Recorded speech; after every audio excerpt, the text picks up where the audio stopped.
I'm just a Bill. Yes, I'm only a Bill. And I'm sitting here on Capitol Hill. Well, it's a long, long journey to the capital city. It's a long, long wait while I'm sitting in committee. But I know I'll be a law someday. At least I hope and pray that I will. But today I am still just a Bill. He may be just a Bill, but he's our Bill. Bill Kurelic joins us here on the Bucknuts Morning 5. It is Wednesday, June 24th, 2015. I am Dan Rubin, of course, joined by the Dean of Midwest Recruiting. Bill, how are you this fine morning? Doing very well. How are you? Not bad. Sun is shining. Bill is actually in the midst of doing multitasking as he is wont to do, working on in the Dean's office, so you can get on there and shoot questions to him as well, and he'll answer them. But right now we're going to go over a potpourri of recruiting questions with Bill, get you up to speed and try and entertain you on this fine Wednesday. All right, Bill, got some specific questions. I have sent Bill a few of these, and a few of them will surprise him, so let's see if you can figure out which ones he's been prepared for and which ones not. A lot of talk about wide receivers recently, Bill. Better prospect, Binjimin Victor or Nate Craig Myers?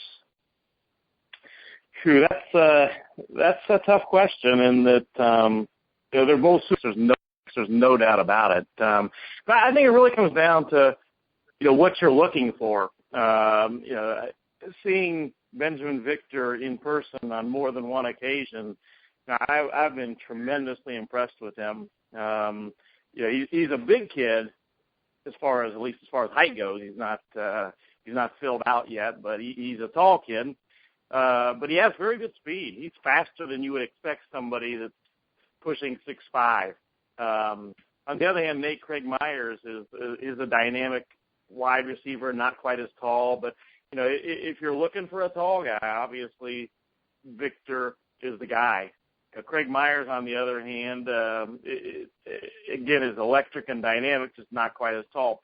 I think for Ohio State's needs, I would probably go with Binjimin Victor because they've been looking for that tall, the long wide receiver really since Urban Meyer's got here. And Binjimin Victor is that kind of guy, and I think he could be, for Ohio State, just what they need. Speaking of tall receivers, it's a perfect segue. For those of you who listened to the Bucknuts 90 over the weekend and heard me flummox Bill, it was because I said a player's name wrong. So it's not hard to understand why Bill didn't answer the question when I didn't have the right name. So now we're back to what I wanted to know in the first place. Wide receiver out of Cleveland, Jaylen Harris, has not really generated as much buzz as I thought he would at this point. He could be the top offensive player in the state in the class of 2017. Why no buzz? Well, I think it's just a little bit early.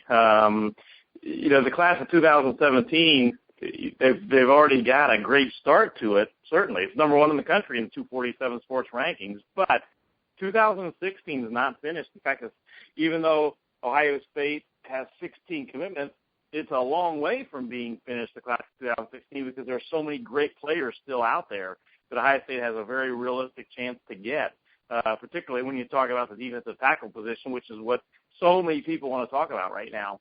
So I think it's just a little bit early that people, while they are very interested in 2007, guys are off. They're just not quite as interested in 2017 as they are 2016 right now. But when they get to 2017, full speed ahead, so to speak, Jaylen Harris is a guy that everybody's going to be talking about. We talked about the tall wide receiver, and he's definitely that. I saw him in person at Ohio State's camp. They're one of their one-day position camps, and it's hard to tell exactly how tall a kid is, even when you're standing next to him, especially if they're taller than you considerably. And Jaylen Harris is certainly considerably taller than me. He's got to be at least 6'4". I think he's a legitimate minimum 6'4", and maybe the 6'5" that everybody is thinking here, or is that he's listed at right now. So, he's a great prospect, and he's a guy that I'll be a little bit surprised if doesn't end up at Ohio State. He really likes the Buckeyes.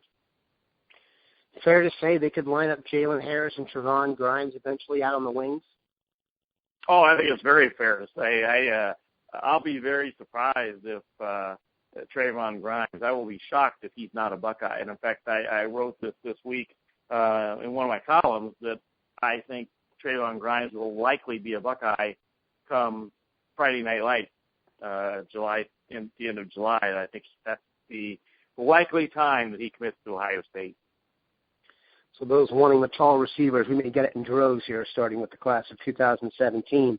Okay, Bill, you mentioned this a minute ago, defensive tackle recruiting. If you go to 24/7 Sports and look at the Ohio State targets remaining for the class of 2016, many of the highest-rated guys on their list were Rashawn Gary, Greg Little, and a couple others I'm going to mention, Nick Bosa, who we're not going to talk about, are defensive linemen. So it's clear they're in the mix for one of these big-time defensive tackles. So I mentioned Greg Little, who's committed to Texas A&M, although there seems to be some buzz that he's going to flip to Alabama. Rashawn Gary, the buzz now says Michigan, but Gary really does seem like a hat dance type. But then my question is, of the other guys, the two that they seem to have focused on are Rashad Lawrence and Antoine Jackson. If both wanted to come to Ohio State, who's a better fit for Ohio State? Who would you rather have, Rashad Lawrence or Antoine Jackson? You know, I'm going to go with Antoine Jackson, and people might raise their eyebrows a little bit with that because Lawrence is rated higher. But I'm going to go with Antoine Jackson just because I've seen him in person, and I was so impressed with him. He was at Ohio State during one of their one-day position camps last week, and he had a workout with Larry Johnson and Jonathan Cooper that I watched that was just spectacular. If they could end up with Jonathan Cooper, who they already have a commitment from, and Antoine Jackson, that'd be really a special duo. Antoine Jackson looked that good. Now, again, I'm just going with him because I was so impressed with him and in person. Rashad Lawrence is a great prospect, no doubt about it. And, Dan, the thing is that if they can manage to get two of the defensive tackles they're going hard after, they'll fit them both in. There's no doubt about it. If they can get any combination of those two, Rashad Lawrence and Antoine Jackson, as well as Rashawn Gary, they're going to fit them both in. You know, I think they'll be very, very happy with getting one, but two would be a spectacular grand slam. Yeah, I'm starting to think that defensive tackle, in terms of the importance of position, the way the roster is set up, is becoming, I don't know about a glaring need, but it's definitely something they need to address. Okay, here's something interesting. I thought that there's a real true, when I say true, I mean the kid's really deciding between these two schools, Michigan State and Ohio State, and that's Donnie Corley. We've had a lot of talk about Michigan State recruiting, but in terms of guys really choosing between the two, meaning is your offer from Ohio State committable, I don't know how many guys are out there that are really putting up with that, but Donnie Corley seems like one of those. So I'd like to get your opinion on that battle. But also it seems like Luke Farrell might be a Michigan State, Ohio State battle now. It seems to have cut his list down. So first talk about Donnie Corley, where you think that'll end up, and Luke Farrell, and then maybe if you think these are really the two true Michigan State, Ohio State battles left out there.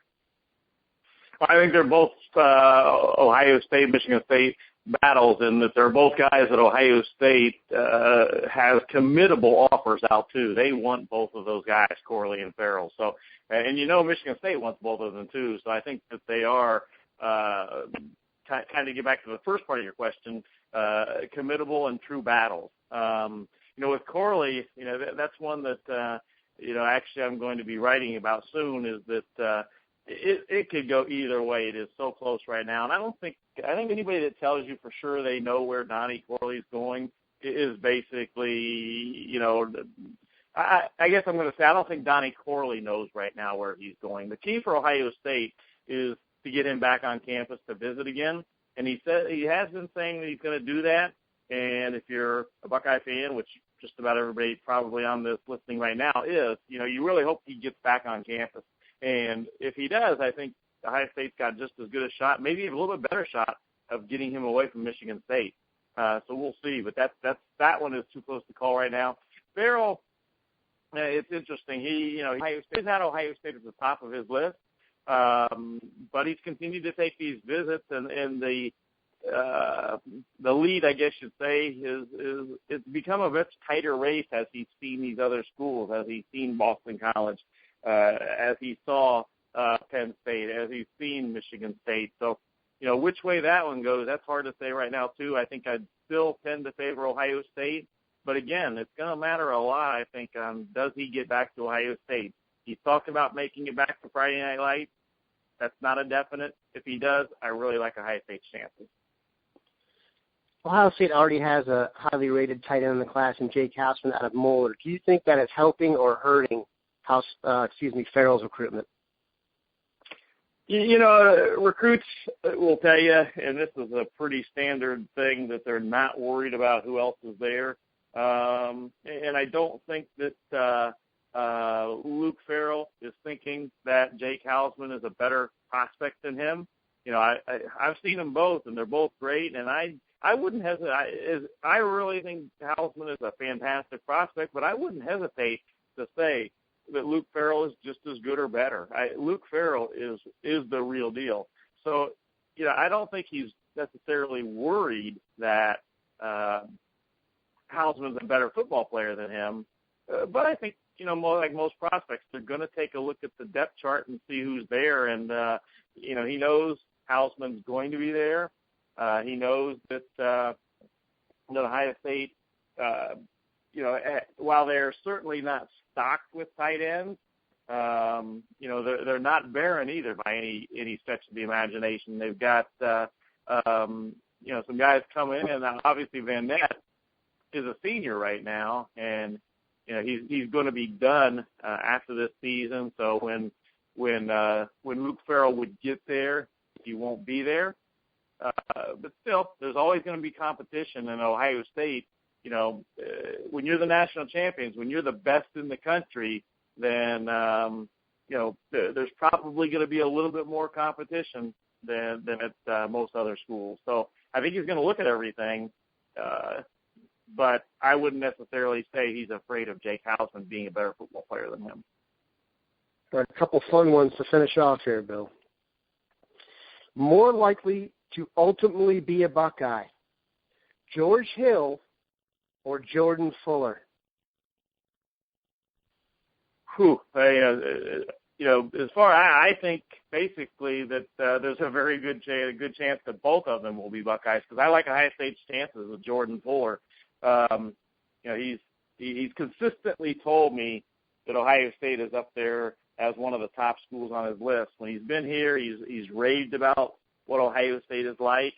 I think there's a better than gut feeling possibility that he will eventually commit to Ohio State. George Hill, he's not really ever said anything to me about not being a Buckeye. He's been committed to Ohio State for so long, but he hasn't been down here a lot. He did get down here one time, in the past, in, I guess, recent history, so to speak, and it went very, very well. So I tend to think he'll stay in the class. But again, you get back to that competition thing, and you get back to Ohio State being the best team in the country, national champions, and there's going to be a lot of, for any prospect, there's going to be a lot of competition coming into Ohio State. And that's why Urban Meyer, he tells them that. He tells them that you've got to be a person that likes to compete if you're going to come to Ohio State. All right, Bill, let's have some fun here. The debate going on in the front row. We're debating it on the Ohio State Facebook page. Better Buckeye, Darren Lee or Ryan Shazier? Again, that's not an easy question, but I like to go with the guy that's done it, so to speak, and that's the guy. Darren Lee's done it. He had a terrific year last year. Ryan Shazier had a terrific career and then went on to the NFL and is getting to play there. So, right now I'd have to go with, again, the guy that's done it, that being Shazier. But potentially I think Darren Lee's got a chance to be, a super prospect at the next level. from where Darren Lee's come from to where he is now and where he might be in a year or two, it's been spectacular. I remember watching Darren Lee in person as a high school quarterback at New Albany. He came. I live in the Old Tangy Orange School District, and he came and played Old Tangy Orange, and I went over to watch that game. And he didn't play a lot of defense that night. He was a quarterback for New Albany. He played more mostly on that side of the ball that night, and a fine athlete. But you didn't really project him to be a Ryan Shazier type guy in college. You thought maybe he could transition into a very good strong safety, and he's just continued to get bigger and better and turned into a great player for Ohio State. And there you have it, Bucknutters. Yes, by having Bill on here, your Wednesday has peaked, and it's all downhill from here. Just appreciate the knowledge of the Dean. Thank you, sir. Thank you, Dan, and have a good Wednesday, and check in if you have any questions, Bucknutters, within the Dean's office going on right now as well.